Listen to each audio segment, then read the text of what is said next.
So hello everyone, welcome back to Pablo's chemistry. और पिछले कुछ वीडियोस में हमने एनसीईआरटी बुक का जो solubility of solid in a liquid था वो वाला पोर्शन कवर अप किया था, ठीक है। और अभी जो नेक्स्ट पोर्शन है उसमें हम लोग पढ़ेंगे कि solubility of a gas in a liquid, ठीक है। तो solubility of a gas in a liquid simple बोलने का मतलब है कि जैसे कोल्ड ड्रिंक हम लोग यूज़ करते हैं, ठीक है। तो उस कोल्ड ड्रिंक में क्या रहता है, कार्बन डाइऑक्साइड रहता है। वो कार्बन डाइऑक्साइड डिज़ोल्व किया रहता है, वाटर में डिज़ोल्व किया रहता है। इवन जो एक्वेटिक लाइफ है, ठीक है, जैसे फिश हो गया या फिर और भी जो भी एक्वेटिक एनिमल्स है वो लोग पानी में रहते हैं। तो वो क्या करते हैं, ऑक्सीजन कंज्यूम करते हैं, ठीक है। तो वो ऑक्सीजन कहाँ से आ रहा है, वो ऑक्सीजन वाटर में डिज़ोल्व है, ठीक है। पहले हम लोग को लगता था कि H2O में जो ऑक्सीजन है उसको वो लोग ले रहे हैं, तो ऐसा नहीं होता है। बट वो H2O में जो पानी है वहाँ पे, उस पानी में क्या होता है, ऑक्सीजन डिज़ोल्व है ऑलरेडी, तो उस ऑक्सीजन को वो लोग कंज्यूम करते हैं, ठीक है। तो उसी के बारे में यहाँ पे थोड़ा पढ़ना है, तो स्टार्ट करते हैं। देखिए, many gases dissolve in water, ठीक है। Many gases dissolve in water, oxygen dissolves only to a small extent in water. मतलब ऑक्सीजन के बारे में क्या बोल रहा है कि ज़्यादा डिजॉल्व नहीं होता है, बहुत कम अमाउंट में ऑक्सीजन वहाँ पे डिजॉल्व होता है। जैसे डिजोल्यूशन प्रोसेस हम लोग आगे पढ़े थे, उसमें क्या बोले थे कि जब आप किसी सॉल्यूट को ऐड करते हैं सॉल्वेंट में, तो सारा सॉल्यूट डिजॉल्व नहीं हो जाता है, कुछ पोर्शन उसमें इमीडिएटली डिजॉल्व होना चालू होता है। तो वही सॉल्युबिलिटी इसमें क्या है कि बहुत ज़्यादा कम है, ऑक्सीजन का सॉल्युबिलिटी पानी में बहुत कम है, ये बता रहा है। It is the dissolve oxygen which sustains all aquatic life. तो वही बोल रहे हैं कि जो डिजॉल्व ऑक्सीजन वाटर में है ना, वही क्या करता है, सारा एक्वेटिक लाइफ को सस्टेन करता है, ठीक है। इसके बाद फिर on the other hand hydrogen chloride gas, ठीक है। हाइड्रोजन क्लोराइड गैस जो होता है वो वाटर में हाईली सॉल्युबल होता है। हाइड्रोजन क्लोराइड गैस वाटर में हाईली सॉल्युबल होगा। क्यों होगा, क्योंकि यहाँ पे शायद हाइड्रोजन बॉन्डिंग आपको देखने के लिए मिलेगा, ठीक है। Highly soluble in water. और solubility of a gas in liquid, यहाँ पे लिखा हुआ है solubility of a gas in liquid is greatly affected by pressure, ठीक है। ग्रेटली अफेक्टेड बाय प्रेशर मतलब जितना ज़्यादा प्रेशर बढ़ेगा उतना ज़्यादा आपका सॉल्युबिलिटी भी इंक्रीज होगा, ठीक है। ये चीज़ यहाँ पे बताया जा रहा है कि पहले हम लोग जो सॉल्यूट वाला देखे थे, मतलब सॉलिड सॉल्यूट था जहाँ पे, उसमें क्या होता था कि आपका मतलब प्रेशर से कोई उतना ज़्यादा कनेक्शन नहीं था। ऊपर के लाइन में, ऊपर के पैराग्राफ में या पिछली वीडियो में आप देखेंगे तो वहाँ पे यही लिखा हुआ था कि प्रेशर बढ़ाने से सॉल्यूट, जो सॉलिड सॉल्यूट है उसका लिक्विड में डिजोल्यूशन से कोई ऐसा रिलेशन नहीं है ज़्यादा, ठीक है। लेकिन जब गैस का बात आता है, गैस को हम लोग पानी में डिजोल्व कर रहे हैं, तो वहाँ पे प्रेशर का बहुत क्रूशियल रोल होता है, ठीक। तो वही चीज़ यहाँ पे बताया गया है। फिर आगे देखेंगे तो आगे देखिए यहाँ पे क्या लिखा है, प्रेशर और टेम्परेचर, ठीक है। प्रेशर और टेम्परेचर का बहुत क्रूशियल रोल है। ये टेम्परेचर, जैसे सॉलिड सॉल्यूट वाले में टेम्परेचर थोड़ा इम्पैक्ट डालता था, बट प्रेशर का उतना ज़्यादा इम्पैक्ट नहीं था, ठीक है। वो चीज़ यहाँ पे देखिए ऊपर के पैराग्राफ में यहाँ पे मेंशन है, इफेक्ट ऑफ टेम्परेचर और इफेक्ट ऑफ प्रेशर। तो प्रेशर में लिखा हुआ है कि कोई सिग्निफिकेंट नहीं होता है, बट यहाँ पे टेम्परेचर वाले को एक्सप्लेन किया गया था, ठीक है। लेकिन अब जब गैस का बात कर रहे हैं कि लिक्विड को जब गैस, मतलब गैस को जब लिक्विड में डिजोल्व करते हैं, तो टेम्परेचर और प्रेशर एक क्रूशियल रोल वहाँ पे प्ले करता है, ठीक है। चलिए, इसके बाद आता है कि the solubility of gases increase with increase of pressure, ठीक है। मतलब क्या बोल रहे हैं कि यदि हम प्रेशर को बढ़ा रहे हैं, ठीक है, यदि हम प्रेशर को बढ़ा रहे हैं तो आपका डिजोल्यूशन जो है वो भी क्या होगा, बढ़ेगा, ठीक है। प्रेशर को बढ़ाने से मतलब सॉल्युबिलिटी क्या होगा, इंक्रीज होगा, ठीक। अब देखिए फिर क्या बोल रहा है कि for solution of gases in a solvent consider a system as shown in figure. यहाँ पे एक फिगर दिया हुआ है, उसमें जैसा सिस्टम बताया है उसको, तो देखिए क्या फिगर है यहाँ पे। Consider a system as shown in figure 2.1a, the lower part is solution and the upper part is gaseous system at pressure P and temperature T। तो देखते हैं इसमें, देखिए यहाँ पे एक सिस्टम दिया हुआ है, ठीक है। तो जो लोअर पोर्शन यहाँ पे बता रहा है, इसका जो लोअर पोर्शन है, ठीक है, लोअर पोर्शन मतलब ये वाला पार्ट, तो ये क्या है, ये सॉल्यूशन का पोर्शन है, सॉल्यूशन का पोर्शन है, ठीक है। और अपर वाला जो पोर्शन है यहाँ पे ये गैसियस पार्ट है, ठीक है, गैस वाला पार्ट है यहाँ पे। तो इसमें क्या हो रहा है कि गैस है क्योंकि, तो ये क्या हो रहा है, ऊपर उड़ रहा है, ठीक है। और नीचे क्या है, नीचे आपका सॉल्यूशन बना हुआ पोर्शन है, मतलब इसमें कुछ गैसियस पार्टिकल डिजॉल्व है और उसी से कुछ गैसियस पार्टिकल ऊपर उड़ रहा है और ये क्लोज सिस्टम है, ऊपर इसको क्लोज करके रखे हैं, ठीक है। अदरवाइज क्या होगा, ये सारा गैस ऊपर उड़ जाएगा, ठीक। और उसके ऊपर कुछ वेट रख दिए हैं। अब प्रेशर और टेम्परेचर को क्या किए हैं, फिक्स कर दिए हैं, ठीक है। प्रेशर और टेम्परेचर को क्या किए, फिक्स कर दिए हैं। तो अब क्या बोल रहे हैं कि assume this system to be in a state of dynamic equilibrium. Dynamic equilibrium के बारे में पिछले वीडियोस में आपको बता दिए हैं, ठीक है। अब इसमें क्या बोल रहा है कि dynamic equilibrium that is under this condition rate of gaseous particle entering and leaving the solution phase is same. मतलब जितना पार्टिकल इसमें यहाँ पे आप जो देख पा रहे हैं, इसमें क्या हो रहा है, जितना पार्टिकल क्या हो रहा है, ऊपर जा रहा है, उतना ही पार्टिकल नीचे भी आ रहा है, ठीक है। मतलब आपको डायनामिक इक्विलिब्रियम में क्या होगा, पता नहीं चलेगा कि कितना पार्टिकल, मतलब मूवमेंट हो भी रहा है पार्टिकल का या नहीं हो रहा, बट एक्चुअल में जितना पार्टिकल ऊपर गया उतना ही पार्टिकल नीचे आ जाता है, ठीक है। तो डायनामिक इक्विलिब्रियम का ये है यहाँ पे, तो ये चीज़ आपको समझना है, ठीक है। तो ये जो फिगर यहाँ पे दिया हुआ है ये डायनामिक इक्विलिब्रियम में है, ये चीज़ यहाँ पे बता रहे हैं। इसके बाद क्या बोल रहे हैं कि now increase the pressure over the solution by compressing the gas to smaller volume, ठीक है।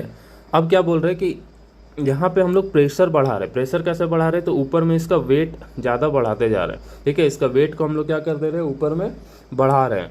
तो ऊपर में वेट बढ़ाने से क्या होगा कि इसका वॉल्यूम, आप देख रहे हैं कि पहले ये जो पिस्टन का लेवल था यहाँ पे, ठीक है, वो लेवल कहाँ पे चला गया, थोड़ा नीचे आने लग गया, ठीक है। ये पिस्टन का जो वैल्यू था, मतलब पिस्टन का जो पोजीशन था, ठीक है, ये पिस्टन का पोजीशन पहले यहाँ है और यहाँ पे डिफरेंस देख पा रहे हैं कि ये पिस्टन अब कहाँ पे पहुँच गया है, ठीक है। तो इसके कारण क्या होगा कि वॉल्यूम इसका कम हो जाएगा, तो वॉल्यूम क्या होगा, कम हो जाएगा। तो ये लिखा है कि pressure over solution phase by compressing the gas to smaller volume, ठीक। इसके बाद क्या है, this will increase the number of gaseous particle per unit volume over the solution and also the rate at which the gaseous particle are striking the surface of solution to enter it, ठीक है। तो इसमें आप देख पा रहे हैं simple क्या हो रहा है कि जब वॉल्यूम कम हो गया, ठीक है, क्या हो गया, जब वॉल्यूम कम हो गया तो इससे क्या हो रहा है कि जो गैसियस पार्टिकल का नंबर है, ठीक है, पर यूनिट वॉल्यूम, गैसियस पार्टिकल का जो नंबर था यहाँ पे W1 जहाँ पे रखा हुआ है, W1 वाले पोजीशन पे देखेंगे तो गैसियस पार्टिकल का जो वैल्यू था वो क्या था कि यहाँ पे कम है, ठीक है, बहुत ज़्यादा स्कैटर्ड है। ए वाले फिगर में देखेंगे तो बहुत ज़्यादा स्कैटर्ड है, गैस पार्टिकल इधर उधर है, बट यहाँ पे बी वाले में देखेंगे तो सब पास पास आ गया है, क्योंकि ऊपर से प्रेशर बढ़ा दिए तो वॉल्यूम क्या हुआ, कम हुआ। तो वॉल्यूम कम हुआ तो यहाँ पे जो गैसियस पार्टिकल है ना, वो सब क्या हो गया, एक दूसरे के मतलब नज़दीक आ गया, ठीक है। तो यही चीज़ यहाँ पे लिख रहा है कि also the rate at which gaseous particle are striking, this will increase the number of gaseous particle per unit volume over the solution and also the rate at which gaseous particle are striking the surface of solution to enter it, ठीक है। तो ये क्या बोलने का मतलब हुआ कि जब प्रेशर कम था तो जो गैसियस पार्टिकल है वेपर फेज में है, ठीक है, वो क्या कर रहा है, बहुत कम आपस में मतलब इंटर करने का उसका टेंडेंसी क्या हो रहा है, कम हो रहा है, कि सॉल्यूशन के अंदर आने का टेंडेंसी कम है। लेकिन जब हम वॉल्यूम कम कर दिए तो इसमें क्या होगा कि इसमें जितना आपका वॉल्यूम कम हो गया तो सारे पार्टिकल क्या हो गए, नज़दीक नज़दीक आ गए, और नज़दीक नज़दीक आने से क्या होगा कि वो सॉल्यूशन फेज में घुसने के लिए और ज़्यादा मतलब उसको सरफेस वहाँ पे मिल रहा है, ठीक है, और ज़्यादा वो लोग ईगरली से अंदर आएंगे, ठीक है, सरफेस के अंदर मतलब अंदर आने का जो रेट है, मतलब मान लीजिए पहले 10 मॉलिक्यूल इंटर हो रहा था तो अब 50 मॉलिक्यूल या 100 मॉलिक्यूल इंटर होगा, वो रेट क्या होगा, अंदर आ जाए, मतलब इंक्रीज हो जाएगा, ठीक है। तो the solubility of gas will increase until a new equilibrium is reached resulting in an increase in pressure of gas above the solution and thus its solubility increases। मतलब कि क्या होगा कि जब पार्टिकल्स अब जब अंदर आने लग गया ऐसे, तो इससे क्या होगा कि जो इक्विलिब्रियम ऑलरेडी बना हुआ था वो डिस्टर्ब होगा और एक नया इक्विलिब्रियम यहाँ पे अचीव होगा, ठीक है, एक नया इक्विलिब्रियम अचीव होगा। तो नया इक्विलिब्रियम अचीव होने के कारण में क्या होगा कि आपका सॉल्युबिलिटी भी इंक्रीज हो जाएगा, ठीक है। इसमें क्या होगा कि सॉल्युबिलिटी भी आपका इंक्रीज हो जाएगा। The solubility of gas will increase until a new equilibrium is reached. जब तक नया इक्विलिब्रियम नहीं बन जाएगा तब तक उसका सॉल्युबिलिटी क्या होगा, इंक्रीज होते रहेगा, क्योंकि ज़्यादा से ज़्यादा पार्टिकल अंदर आएगा, ठीक है। तो ये इक्विलिब्रियम का कंसेप्ट आपको बताए थे ना कि एक नल है, ठीक है, उस नल से क्या हो रहा है कि पानी ऐसे गिर रहा है और नीचे एक होल किया हुआ है, तो जितना एक टाइम पे आएगा कि क्या होगा कि आपको पता ही नहीं चलेगा कि कितना पानी अंदर आ रहा है कितना पानी बाहर जा रहा है, मतलब वो स्टैटिक दिखने लगेगा। तो वही होता है डायनामिक इक्विलिब्रियम। लेकिन मान लीजिए उसमें एक और होल कर दिए तो क्या होगा, थोड़ा जल्दी जल्दी पानी आएगा, फिर भी उसको फिर स्पीड भी बढ़ेगा, तो क्या होगा, मेंटेन हो जाएगा, फिर वापस से वो नया एक इक्विलिब्रियम अचीव हो जाएगा। ठीक है, तो उसी तरीके से यहाँ पे भी हो रहा है, जब पार्टिकल पास पास आ गया तो ज़्यादा पार्टिकल सॉल्यूशन में इंटर करेगा और सॉल्युबिलिटी क्या होगा, बढ़ेगा।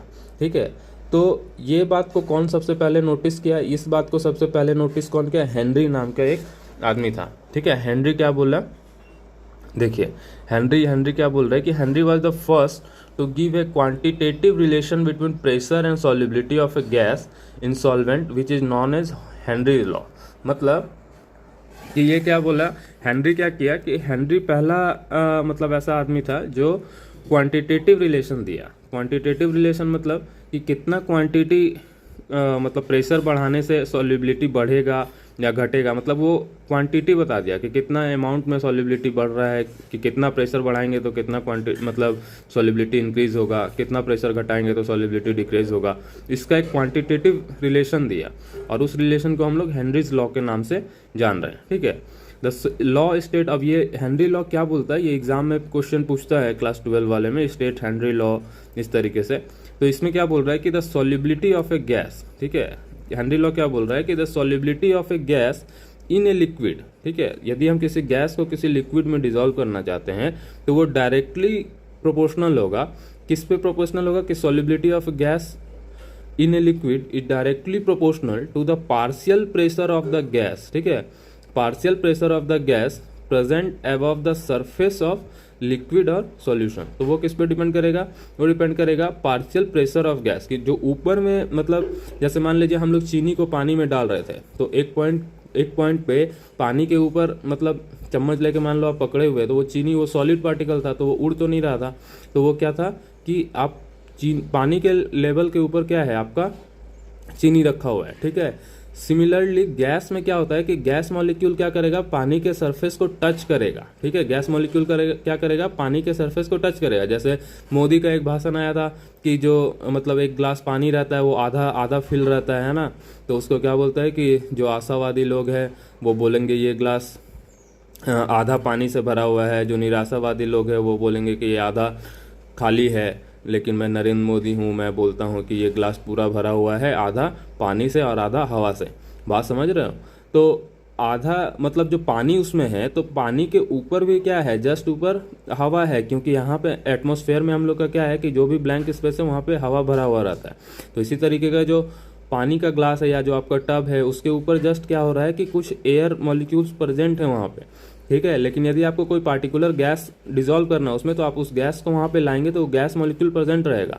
अब जब ऊपर से उसको कंप्रेस करना चालू करेंगे, ऊपर से जब उसको प्रेस करेंगे तो क्या होगा कि उसका जितना पार्शियल प्रेशर बढ़ेगा, मतलब उस गैस का जितना पार्शियल प्रेशर है, ठीक है, वो गैस जितना ज़्यादा पार्शियल प्रेशर लगा रहा है उससे ही क्या होगा कि उससे ही कितना ज़्यादा वो डिसॉल्व करेगा, ये बात पता चलेगी। बात समझ में आ रही है, यदि किसी गैस का पार्शियल प्रेशर बहुत ज़्यादा है तो वो और ज़्यादा अमाउंट में डिसॉल्व करेगा वहाँ पे। ठीक है, और यदि पार्शियल प्रेशर किसी का कम है तो क्या होगा कि वो कम डिसॉल्व करेगा। यदि हम किसी का पार्शियल प्रेशर को बढ़ा देंगे तो वो और ज़्यादा उसका सॉल्युबिलिटी भी सॉल्वेंट में क्या होगा, इंक्रीज हो जाएगा। तो ये बात कौन बोल रहा है, हेनरी बोल रहा है। ठीक है, अब देखिए, अब एक डाल्टन नाम का एक साइंटिस्ट है जो हेनरी का कंटेम्प्रेरी है या फिर उससे जूनियर बोल सकते हैं या फिर उसका स्टूडेंट टाइप से बोल सकते हैं। ठीक है, या ठीक है, ये वर्ड एक बार देखना है, कंटेम्प्रेरी। ठीक है, तो Dalton of contemporary to Henry also concluded independently that solubility of a gas in a liquid is a function of partial pressure of gas। मतलब डाल्टन भी काम कर रहा था यही सब चीज़ पे, बट हेनरी से इंडिपेंडेंटली, मतलब ऐसा नहीं कि मान लो कि दो ही लोग हैं सेम लैब में काम कर रहे हैं तो ये भी वही बात बोल रहा है ये भी वही बात बोल रहा है, ऐसा नहीं है, दोनों अलग अलग काम कर रहे हैं। ठीक है, जो फिर क्या बता रहे हैं, डाल्टन भी क्या बोला कि जो गैस का सॉल्युबिलिटी होता है, solubility of a gas in a liquid, ठीक है, in a liquid solution is function of partial pressure of gas. तो ये भी यही बोल रहा है कि जो सॉल्युबिलिटी होता है गैस का लिक्विड में वो किस पे डिपेंड करता है, वो डिपेंड करता है पार्शियल प्रेशर ऑफ गैस, मतलब बात दोनों सेम बोल रहे हैं, अलग अलग काम करके, मतलब सही बात है ये बताने का कोशिश कर रहा है, समझ रहे हो। तो अब क्या बोल रहे हैं, if we use the mole fraction of gas, ठीक है। तो यहाँ पे देखो मोल फ्रैक्शन हम लोग पढ़े थे, एक्सप्रेसिंग द कंसंट्रेशन में मोल फ्रैक्शन पढ़े थे। तो मोल फ्रैक्शन को यहाँ पे क्या कर रहा है कि मोल फ्रैक्शन को यूज कर रहा है कि if we use the mole fraction of a gas in the solution as a measure of its solubility, then it can be said that mole fraction of a gas in the solution is proportional to the partial pressure of the gas over the solution, ठीक है।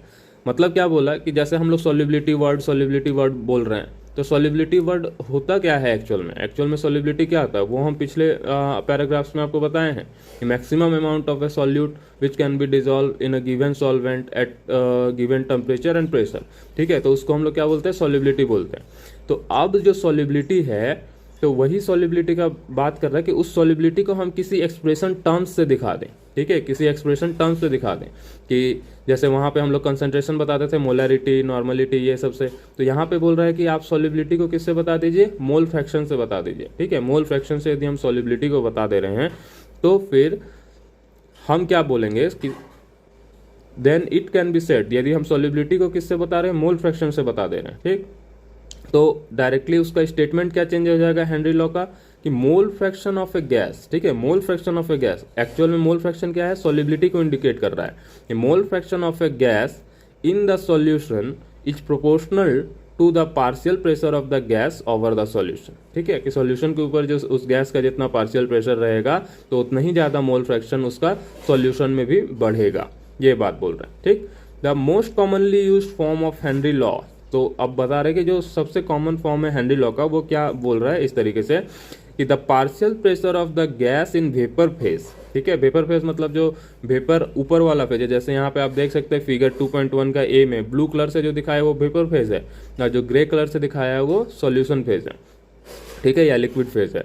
वही चीज बोल रहा है कि the partial pressure of gas in vapour phase, मतलब ऊपर जो ब्लू कलर में जो गैस दिख रहा है उसका जो प्रेशर होगा, ठीक है, उसका जो वेपर फेज में जो प्रेशर होगा, तो उसी चीज को बता रहा है the partial pressure of gas in vapour phase is proportional to the mole fraction, ठीक है, is proportional to the mole fraction of gas in the solution. तो अब बोल रहा है कि आपका जो सॉल्यूशन में कुछ गैस ऑलरेडी प्रेजेंट है, ठीक है, सॉल्यूशन में गैस का मॉलिक्यूल कुछ प्रेजेंट है, तो वहाँ पे उसका कुछ मोल फ्रैक्शन होगा, ठीक है। जैसे मान लो वो ग्रे वाले पोर्शन में कुछ वहाँ पे मॉलिक्यूल, गैस का मॉलिक्यूल वाटर में या फिर सॉल्वेंट में डिसॉल्व हो चुका है, तो वो एक सॉल्यूशन सिस्टम बना लिया, ठीक है। तो उस सॉल्यूशन वाले सिस्टम में क्या होगा कि गैस का वहाँ पे कुछ मोल फ्रैक्शन होगा।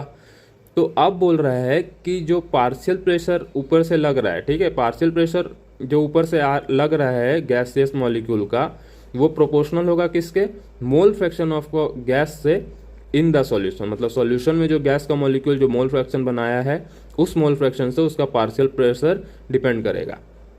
चीज़ सेम चीज़ है लेकिन बोलने का थोड़ा तरीका, मतलब उसको अलग तरीके से बोल रहे हैं कि जैसे देखो, जैसे हम बोलेंगे कि अभी दिन है, ठीक है, तो इसका मतलब क्या हुआ, या बोलेंगे अभी रात नहीं है, तो दोनों बात तो सेम ही है ना यार, कि अभी दिन है तो मतलब सुबह हो रहा है, तुम कुछ काम करो, पॉजिटिव में बोलना है तो, ठीक है। जैसे अभी फिर बोलेगा अभी कोई बच्चा सो रहा होगा तो उसके पेरेंट्स बोलेंगे अभी रात नहीं है, अभी क्यों सो रहे हो, तो अभी रात नहीं है मतलब क्या है, अभी दिन है तो अभी मत सो, समझ रहे हो। तो दोनों बात सेम है। उसी तरीके से यहाँ पे भी बोला जा रहा है कि मोल फ्रैक्शन को हम बता दे रहे हैं कि सॉल्यूशन मोल फ्रैक्शन है तो पार्शियल सॉल्युबिलिटी को मोल फ्रैक्शन से रिलेट कर दे रहे हैं, ठीक।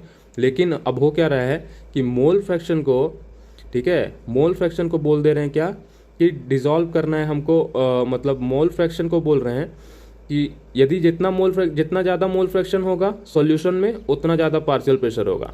क्यों ऐसा हुआ, क्योंकि पार्शियल प्रेशर ज़्यादा था तभी तो मोल फ्रैक्शन बढ़ा, मतलब ज़्यादा से ज़्यादा सॉल्यूट अमाउंट सॉल्वेंट में आके डिसॉल्व हो गया।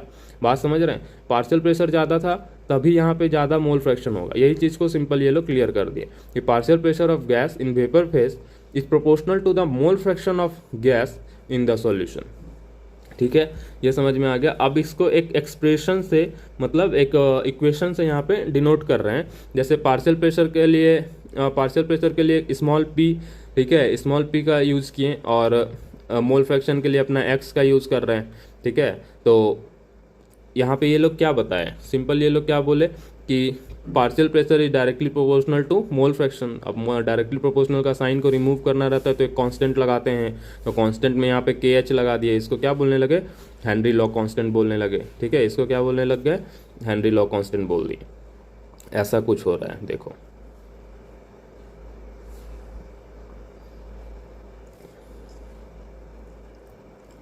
ठीक है, देखो ऐसा कुछ हो रहा है। मतलब यहाँ पे क्या बोले, P directly proportional to X बोल दिए। ठीक है, अब प्रोपोर्शनल का साइन हटा दिए तो के एच लगा दिए इस तरीके से। ठीक है, तो ये हो गया। अब यहाँ पे क्या किए हैं, देखो यहाँ पे एक ग्राफ प्लॉट कर दिए हैं। ठीक है, यहाँ पे क्या किए हैं, ग्राफ प्लॉट किए हैं, किसमें, partial pressure of HCl, HCl में पार्शियल प्रेशर और इसका प्रेशर का यूनिट टॉर में लिए हैं। ठीक है, और मोल फ्रैक्शन को HCl का जो कंसंट्रेशन है साइक्लोहेक्सेन में डिसॉल्व किए हैं और उसका मोल फ्रैक्शन को लेके एक ग्राफ प्लॉट कर दिए हैं। ठीक, तो यहाँ पे देख लो स्ट्रेट लाइन आ गया है ग्राफ। तो यही चीज़ यहाँ पे बोल रहा है कि जो के एच है, हेनरी लॉ कांस्टेंट है, उसका बीच में हम यदि किसी ग्राफ को प्लॉट करें, ठीक है, Henry law constant, if we draw a graph between partial pressure of gas versus mole fraction of gas in solution, then we should get a plot of type A. मतलब 2.2 में जो plot दिखा रहा है इस तरीके का आपको एक प्लॉट मिल जाएगा। ठीक है, स्ट्रेट लाइन। इसके बाद क्या है, इसके बाद देखो क्या बोल रहा है कि different gases have different K H value at same temperature. ठीक है, यदि तुम टेम्परेचर सेम, देखो कोई भी चीज़ को जब कंपेयर करना रहता है तो उसको कंडीशंस हम लोग सेम प्रोवाइड करते हैं, समझ रहे हो। तो ऐसा नहीं कि एक बच्चा पढ़ने में बहुत तेज है, ठीक है, उसके घर में सारा फैसिलिटी है और दूसरा के पास कुछ फैसिलिटी नहीं है फिर भी वो इतना ही तेज है, तो कंपैरिजन कुछ नहीं है। कंपैरिजन के लिए यदि हम आइडियल कंडीशन नहीं प्रोवाइड करेंगे, जैसे मान लो पाकिस्तान हार जाता है क्रिकेट में तो बोलता है ग्राउंड छोटा था, ग्राउंड बड़ा था, ये सब बोलने लग जाता है ना। और नॉर्मल में ऐसे क्या होता है, दोनों के लिए तो सेम कंडीशन था ना। यदि कोई कम बना रहा है रन या फिर ज़्यादा बना रहा है तो कंडीशन तो दोनों के लिए सेम था। ऐसा थोड़ी कि एक आदमी को छोटे ग्राउंड में खिला दिया दूसरे को बड़े ग्राउंड में, तो वो कभी इक्वल, मतलब कंडीशन सेम प्रोवाइड करना पड़ेगा। तो वही चीज़ यहाँ पे बोल रहा है कि यदि हम सेम टेम्परेचर भी रखें तो हर गैस का हेनरी कांस्टेंट का वैल्यू क्या होगा, डिफरेंट होगा। तो इससे क्या पता चलता है कि दिस सजेस्ट दैट के H is a function of the nature of gas. मतलब के एच किस पे डिपेंड करेगा, के एच होगा नेचर ऑफ गैस पे डिपेंड करेगा। ठीक है, कि कैसा गैस का नेचर है उस पर आपका हेनरी कांस्टेंट जो है वो डिपेंड करेगा। फिर क्या बोल रहे हैं कि it is obvious from equation 2.11 जो इक्वेशन है आपका, उससे ये पता चल रहा है कि higher the value of K H, यदि के एच का वैल्यू जितना ज़्यादा बढ़ेगा एक गिवन प्रेशर पे, ठीक है, तो सॉल्युबिलिटी क्या होता जाएगा, घटता जाएगा। ठीक है, ये कैसे पता चल रहा है, देखो के एच का वैल्यू बढ़ेगा तो सॉल्युबिलिटी क्या होगा, घटेगा। क्यों, क्योंकि यहाँ पे देखो, यहाँ पे क्या लिखा हुआ है, यहाँ पे लिखा हुआ है, कहाँ गया, देखो यहाँ पे क्या लिखा हुआ है, P इज इक्वल टू के एच मोल फ्रैक्शन। ठीक है, अब क्या है कि के एच पे बहुत सारा चीज़ डिपेंड करेगा। यदि के एच का वैल्यू बढ़ जाएगा तो अपने यहाँ पे एक्स का वैल्यू घटेगा, क्योंकि P तो हम फिक्स कर दे रहे हैं। ठीक है, देखो जैसे मान लो हम क्या बोल रहे हैं, P मान लो 100 है, ठीक है, और के एच का वैल्यू मान लो स्टार्टिंग में हम 2 रख दिए, तो एक्स का वैल्यू क्या हो जाएगा, अपने आप 50 हो जाएगा। लेकिन अभी भी P 100 है, अब के एच का वैल्यू बढ़ के यदि 50 हो गया तो तुम्हारा मोल फ्रैक्शन घट के क्या हो जाएगा, 2 हो जाएगा। समझ रहे हो बात। तो इस तरीके से यदि के एच बढ़ रहा है तो सॉल्युबिलिटी, क्योंकि ये जो मोल फ्रैक्शन है, यही मोल फ्रैक्शन तो सॉल्युबिलिटी को इंडिकेट कर रहा है ना, सॉल्युबिलिटी को इंडिकेट कर रहा है। तो जब मोल फ्रैक्शन घटेगा तो सॉल्युबिलिटी क्या होगा, घटेगा। तो वही चीज़ लिख दिया कि जितना के एच का वैल्यू बढ़ेगा, the value of K H at given pressure, the lower the solubility of gas in liquid. ठीक है, उतना ज़्यादा तुम्हारा सॉल्युबिलिटी डिक्रीज होगा। अब इसके लिए क्या किया, एक टेबल बना दिया 2.2। ठीक है, इसमें क्या दिखा रहा है कि दैट के H value for both nitrogen and oxygen increases, ठीक है, विथ इंक्रीज ऑफ टेम्परेचर। मतलब बता रहा है कि जैसे जैसे हम टेम्परेचर बढ़ा रहे हैं वैसे वैसे क्या हो रहा है, के एच का वैल्यू बढ़ रहा है। तो इससे क्या होगा कि solubility of oxygen and nitrogen on increasing the temperature decreases. ठीक है, कि टेम्परेचर जैसे हम बढ़ा रहे हैं तो के एच का भी वैल्यू बढ़ रहा है। इसका मतलब क्या हो रहा है, के एच का वैल्यू बढ़ रहा है तो उसका सॉल्युबिलिटी घट रहा है। मतलब गैस को टेम्परेचर बढ़ा देंगे तो क्या होगा, गैस का सॉल्युबिलिटी डिक्रीज हो जाएगा। इसीलिए कोको कोला को क्या करते हैं, ठंडा पीते हैं, बोलते हैं ना फ्रिज में रखा करो, फ्रिज में रखो, नहीं तो गर्म हो गया है। तो गर्म होने से कुछ नहीं होता है, तो गर्म होने से क्या होगा, वो पानी के जैसा लगने लगता है। क्यों, क्योंकि उसका जो कार्बन डाइऑक्साइड वाला पोर्शन जो डिजॉल्व था उसमें वो ऊपर वेपराइज हो गया, मतलब ऊपर चला गया, मतलब सॉल्यूशन फेज को छोड़ के वो ऊपर चला गया, ठीक है। और इसलिए ठंडा कर देने से क्या होता है, वो डिजॉल्व हो जाता है उसमें, जो सॉल्वेंट सिस्टम या सॉल्यूशन सिस्टम है उसमें जो गैसियस मॉलिक्यूल ऊपर है कार्बन डाइऑक्साइड का, वो डिजॉल्व हो जाता है, ठीक है, ज़्यादा मात्रा में डिजॉल्व होता है। गर्म हो जाने से क्या होता है, वो वेपराइज हो जाए, बाहर चला जाता है, फिर कोई उसमें टेस्ट नहीं आता, पानी के जैसा ही लगता है, ठीक है। हालांकि ज़्यादा हेल्दी कौन होगा, जिसमें कार्बन डाइऑक्साइड ऊपर उड़ गया है, समझ रहे हो। चलो इसके बाद ये पोर्शन क्लियर है। यहाँ पे देख लो एक टेबल दिया हुआ है, इस टेबल में क्या बता रहा है, इस टेबल में बता रहा है कि टेम्परेचर बढ़ रहा है तो KH का वैल्यू भी बढ़ रहा है, KH का वैल्यू बढ़ रहा है मतलब सॉल्युबिलिटी घट रहा है, ठीक है। तो टेम्परेचर बढ़ने से क्या होता है, टेम्परेचर बढ़ने से गैस का सॉल्युबिलिटी डिक्रीज होता है। अब यहीं पे बता रहा है it is due to this reason that aquatic species मतलब मछली और ये सब का बात कर रहा है, समझ रहे हो, कि ये क्या होता है कि मोर कंफर्टेबल होते हैं कोल्ड वाटर में, ठंडा पानी में ये लोग ज़्यादा कंफर्टेबल रहते हैं।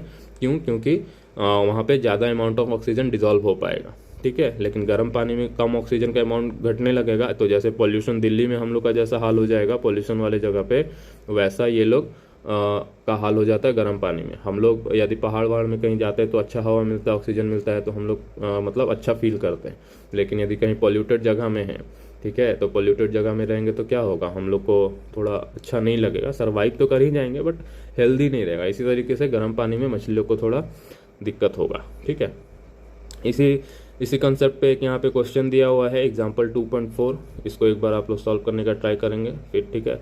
इसके बाद हम लोग मिलते हैं नेक्स्ट वीडियो में। नेक्स्ट वीडियो में हेनरी लॉ के बारे में कुछ एप्लीकेशंस बताए गए हैं, जिस एप्लीकेशंस में क्या है कि हेनरी लॉ का क्या एप्लीकेशन है, ये भी क्वेश्चन पूछता है, define Henry law and right its application, इस तरीके से। तो ये क्वेश्चन को आप लोग ट्राई करेंगे। तो नेक्स्ट वीडियो जो होगा उसमें हम लोग क्या करेंगे कि ये एग्जांपल को सॉल्व करेंगे, हेनरी लॉ का एप्लीकेशन देखेंगे, उसके बाद फिर आगे जो भी चीज़ें हैं उसको हम लोग इफेक्ट ऑफ टेम्परेचर करके है कि इफेक्ट ऑफ टेम्परेचर क्या होता है सॉल्युबिलिटी ऑफ गैसेज में, उसको हम लोग देखेंगे। इफेक्ट ऑफ प्रेशर भी देख लिए, इफेक्ट ऑफ टेम्परेचर जनरली हम लोग मतलब देख ही लिए हैं, क्या देखे कि टेम्परेचर बढ़ेगा तो सॉल्युबिलिटी क्या होगा, अपने आप घटेगा। वही चीज़ यहाँ पे लिखा हुआ है कि solubility of gases in liquid decreases with rise in temperature, temperature बढ़ेगा तो सॉल्युबिलिटी घटेगा। When dissolve the gases molecule are present in liquid phase, ठीक है, जब डिजॉल्व करते हैं तो गैस का मॉलिक्यूल कहाँ प्रेजेंट रहता है, लिक्विड फेज में, ठीक है। And the process of dissolution is considered to be similar to condensation and heat is evolve in this process, ठीक है। तो ये चीज़ बता रहा है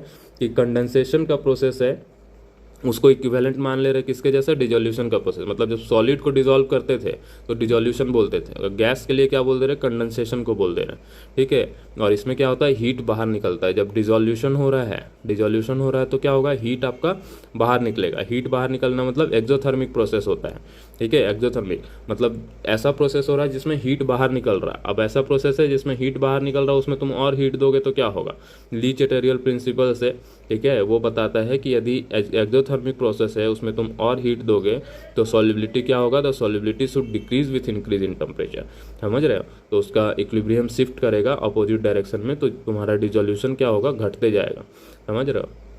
तुम्हारे पास पैसे की कमी है और कोई तुमसे और पैसा छीन ले रहा तो तुम और अनस्टेबल कंडीशन में जाओगे ना, ठीक है। या फिर मान लो तुम्हारे पास कुछ चीज़ बहुत ज़्यादा है, तुम उसको सबको बांट रहे हो, कोई वही चीज़ ला के तुम्हारे घर में रख देता है, जैसे दिवाली के टाइम पे सन पापड़ी, अब सब कोई सन पापड़ी दे रहे हैं, सब कोई सन पापड़ी ला के तुमको पहुँचाए जा रहे हैं, तो तुमको क्या लगता है कि मतलब यार ऐसे एक ही चीज़ सबको ला के दे रहे हैं, समझ रहे हो। वही कंडीशन होता है, हीट वो ऑलरेडी अपना इवॉल्व कर रहा है, बाहर निकाल रहा है, ठीक है, लेकिन तुम उसको और हीट देते रहोगे तो क्या होगा, वो अनस्टेबल होगा, इक्विलिब्रियम तुम्हारा बैकवर्ड डायरेक्शन में जाने लगेगा, ठीक है। तो इसलिए क्या हो जाएगा, डिजोल्यूशन मतलब जो इतना गैस तुम डिजोल्व किए वो सब बाहर उड़ जाएगा ताकि एक इक्विलिब्रियम मेंटेन हो पाए। लेकिन वही तुम यदि टेम्परेचर कम करोगे तो क्या होगा, वो मतलब और ज़्यादा मॉलिक्यूल डिजोल्व होगा। तो यही चीज़ है यहाँ पे इफेक्ट ऑफ टेम्परेचर, ठीक है। इसके बाद कुछ इंटेक्स्ट क्वेश्चन है तो हम लोग नेक्स्ट वाले में वीडियो में हम लोग कवर करेंगे ये एग्जाम्पल को, साथ ही साथ हेनरी लॉ का कुछ एप्लीकेशन देखेंगे और उसके बाद ये इंटेक्स्ट क्वेश्चन सॉल्व करेंगे, ठीक है। और ट्राई करेंगे वीडियोस थोड़ा फ्रिक्वेंटली मतलब जल्दी आए, ठीक है।